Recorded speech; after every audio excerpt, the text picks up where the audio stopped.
My story starts in 1996, where I was born in a little city called Amiens in the north of France, in a loving family of 4 people.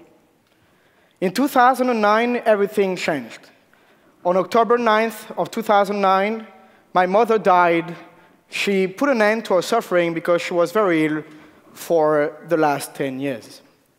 That's when I felt and understood the real meaning of hate.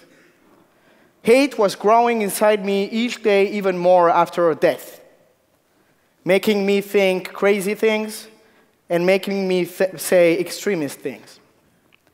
Hate is these feelings that takes control over your body, your soul, and your mind, and that transforms every inch of happiness you can find into anger. And that anger has to be directed at something or someone. 3 things made me hate something. The first one was my hate against religion. I couldn't handle anyone saying, well, it's your mother's fate, it's your fate, it's God's will if she is gone. I couldn't even step in a church without getting mad and insulting those who were praying. The second thing was the medical corps. I was blaming them for the death of my mother. And even worse, they were the ones to provide her with the medication she used to end her life. To me, that was impossible to believe. And the third, and maybe most relevant hate I had was against myself. I hated myself for not saving her. I hated myself because I was 13 at the time, and I couldn't do much to help her. But I thought I could, so I hated myself. And when you hate yourself, you have a tendency to not be aware of what's going after your bubble. So you look around and what you see is darkness, is despair, and it's sadness. And you stay in that bubble because you want it. So I started visiting websites of extremist right parties, and I started getting more extreme in my political views. I was lucky enough to abort that by leaving France and coming and live here in the United States in 2011. I ended up in Woodstock, New York, in a host family that is, to this day, the most extraordinary people I've ever met. In a school where tolerance is put forward. In a place where extremism has no place. That made me learn the real meaning of tolerance. I learned to listen to other opinions. I learned to understand that another opinion is worth just as much as mine. I learned that listening is more important than talking. And that made me a more tolerant person. And I thought the hate that was growing inside me was dead by now. So I left the US a year later, and I came back in France. And I continued with my life without the hate, without the rage, without the despair. But all of this came back. In 2015, in January, on the 7th, maybe some of you are aware of it, terrorists struck Paris and its surrounding, killing 17 people because they were journalists, cartoonists, members of the Jewish community, policemen, and policewomen. What happened on that day can be compared to 9/11 in France. The reaction of the French society was great. 4 million of them went into the streets a few days later and said enough to terrorism. That was the biggest demonstration since the liberation of France in World War II, and we know a thing or two about going on strike on demonstrations in France. So that was very impressive and very encouraging, but the truth is, everybody went back home, and we waited. We waited for the government to do something. We waited for the civil society to rise up and say enough to extremism. What happened is, in the course of 4 months, January, April 2015, we've had a rise of 225% of violent acts committed against the Muslim community compared to last year at the same period. When you look at the numbers, it just blows your mind, and you wonder, what can you do? So a bunch of friends and myself, we gathered and we said, well, what can we do to counter the hate that is growing inside this society? And that was the first time I was thinking about something else than myself, than my community. It felt good, but not good enough. So we wondered, what if I hate someone and I'm trying to put one foot in front of the other and to go and say hi to him? Would that help? And the answer is yes, it does help. It does help more than anything. So we created an organization called Réveil Citoyen, which means Citizens Awakening in English. The goal of the organization was to organize events throughout the country by gathering people of different communities, different opinions, different religions, different backgrounds, so that they would come from their opinions, and maybe they would reach some common ground on which we can build a policy. What happened is we had greater results than we expected. Members of all communities would come to our debates, talk about the challenges the country and their community faced at the time, and that created tolerance. They came sometimes with a closed mind, and they left with an open mind. Some came with an open mind and came and went back home with an even broader mind. We were very proud of what we were doing. We were even more proud that the propositions that came out of these events were so great that we compiled them into booklets and we gave them to the politicians, local, national, European, and international politicians, hoping for change. In November of the same year, I was invited to a conference, a One Young World conference in Bangkok. And I left Paris to talk about our work fighting extremism and intolerance with dialogue on the 13th of November 2015, around 4 p.m. French time. I walk in the plane takes off. 13 hours later, I land in Bangkok. What has changed? 130 people were killed in the streets of Paris, slaughtered because they loved music, slaughtered because they were dancing, slaughtered because they were drinking some wine on a terrace. And it just came as a shock to me. I thought that what we were doing was useless, that my work was useless, and I wanted to stop. I wanted to take a plane back home and just get out and be with my morning friends and my family. My friends told me, if you come back, you're an idiot. Do you want to know why you're an idiot? I'm like, no, well, I don't, but tell me anyway. And they were like, if you, right now, you tell me that you don't think we can win, either with that much people dead tonight, then hope is gone. And they were right, so I stayed in Bangkok, and 5 minutes before coming on stage, Kate Robertson, an extraordinary woman, she's the co-founder of One Young World, comes up to me and says, everything's going to be okay. And my first answer is, no, hell no, it's not going to be okay. What I want to do is just go back home and kill with my bare hands those who killed my friends and my people.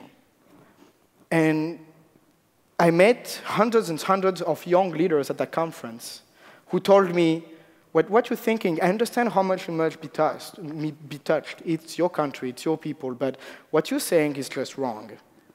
They were right. Hate is never the answer. Violence is never the answer, and rage is even less the answer. And I learned that when I went back to France, and I organized what we call the counteroffensive.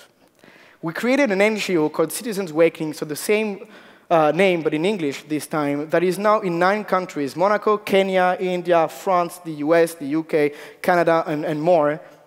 And we fight extremism by organizing different events, formal and informal. Formal with the debates I talked to you through, but also informal, like concerts.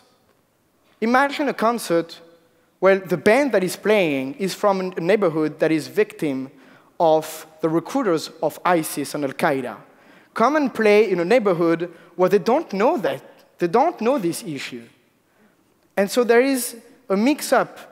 There is a mix in our societies that happens during these events where people can speak to someone they wouldn't talk to in normal circumstances, not even at school. So we end up discrimination by neighborhoods by bringing them together to dance, to have fun. We do that in sports center, where we organize sports events that bring on people of different backgrounds together to have a common goal, which is have fun.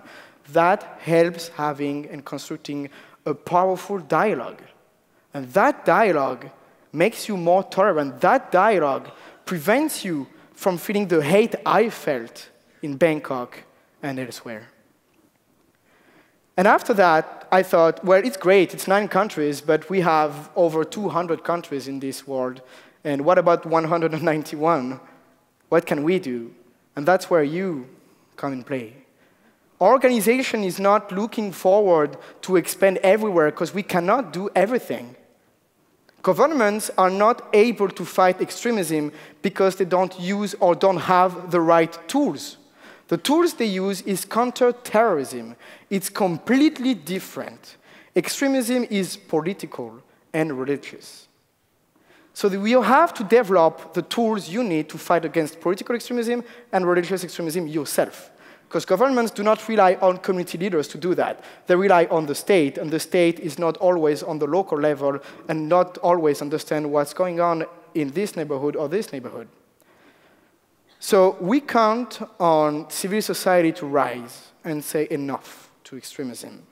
And we believe that if you, everyone in this room, you are actors of this fight against extremism. You don't need to be an expert in counter-extremism or work at Homeland Security to actually do something about it. Why? Imagine you are at the dinner table in Thanksgiving, for example. I don't know this tradition because I'm French, but it may resonate to you.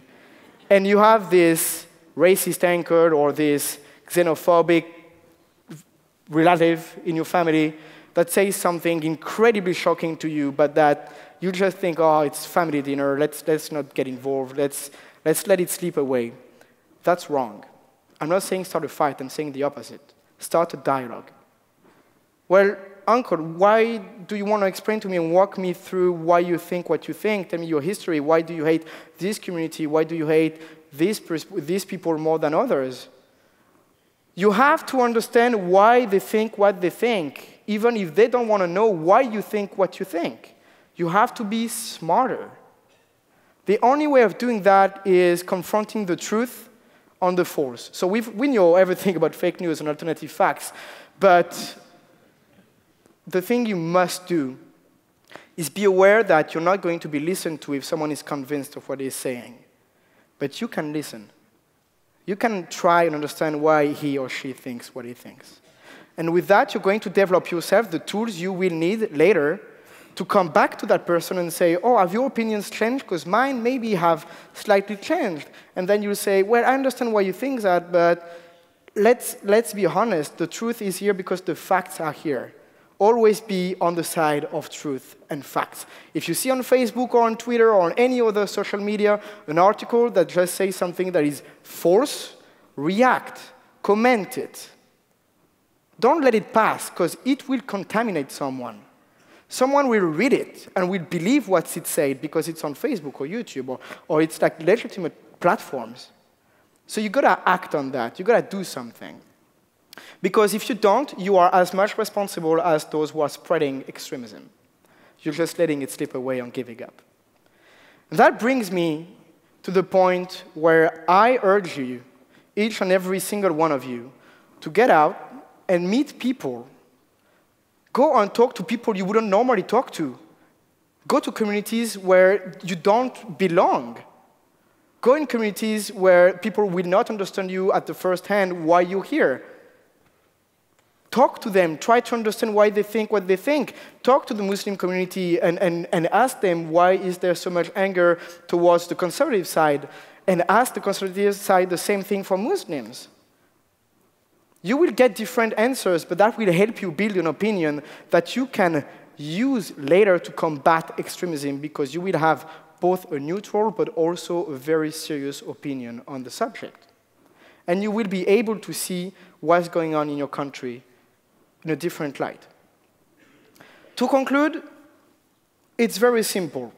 Each and every one of you is responsible of the fate of the next generation. What we are doing, it's too late for my generation. It's too late. Extremism is our biggest challenge. It will be until my dying breath. But it's not too late for the next generation. So our work is to make sure that my kid, my grandchildren, the next generation, it's the last of their problem. Extremism must be the last of their issues. They must be focused on school and not worried if a truck is going to ram them at their party.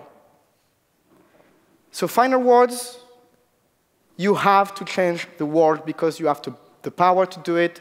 So please get out there and go change the world.